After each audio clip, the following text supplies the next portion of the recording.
নমস্কার বন্ধুরা, আজ আমি বানাবো টমেটো দিয়ে মসুর ডাল। তোমরা এভাবে বানিয়ে খেয়ে দেখবে, অনেক দারুণ লাগবে।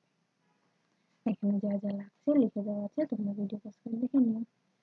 এখানে আমি তেল দিয়ে দিয়েছি। তেলের মধ্যে দিয়ে দিলাম একটা বড় টমেটো কেটে রাখা। আর এখানে মসুর ডালটা আমি একটা সিটি মেরে নিয়েছি, আধা ঘন্টা ভিজিয়ে রেখে সিটি মেরে নিয়েছি। আর ডালটা ঠান্ডা হয়ে গেছিল, তাই ডালটা একটু গরম হওয়ার জন্য প্রেসার কুকারে আমি গ্যাসে বসিয়ে দিয়েছি। আর তেলের মধ্যে দিয়ে দিলাম শুকনো লঙ্কা ফোড়নে। শুকনো লঙ্কাটা ভালো মতো হতে হবে, তেলটা ভালো মতো গরম হয়ে যেতে, তারপরে শুকনো লঙ্কাটা দেবে। এখানে আমি সম্বারের জন্য দিয়েছি কালো জিরে আর সর্ষে, সাদা সর্ষে ফোড়ন দিয়েছি।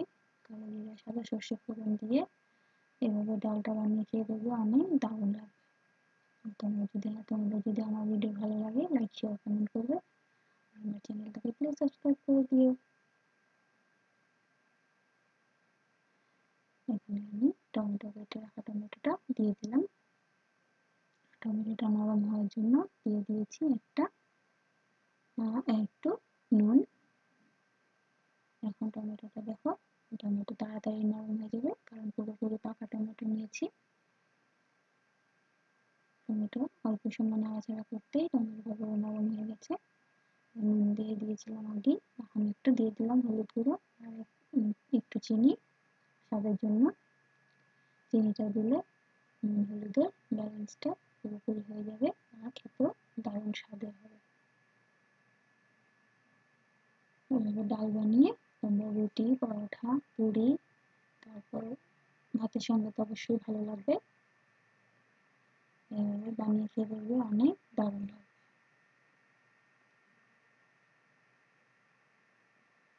ডাল পুরোপুরি তৈরি হয়ে গেছে। ডালটা আমি ঢেলে দেওয়ার পর দেখো দেখিয়ে দিচ্ছি, ডাল হয়ে গেছে। একটা দুটো কাঁচা লঙ্কা দিয়ে দিয়েছিলাম চিড়ে। ডাল পুরোপুরি রেডি। এখানে নুন চিনি দিয়ে শাকটা দেখে একটু নুন চিনি দিয়ে দিয়েছি। ডাল পুরোপুরি তৈরি, টমেটো দিয়ে মসুর ডাল। নমস্কার বন্ধুরা।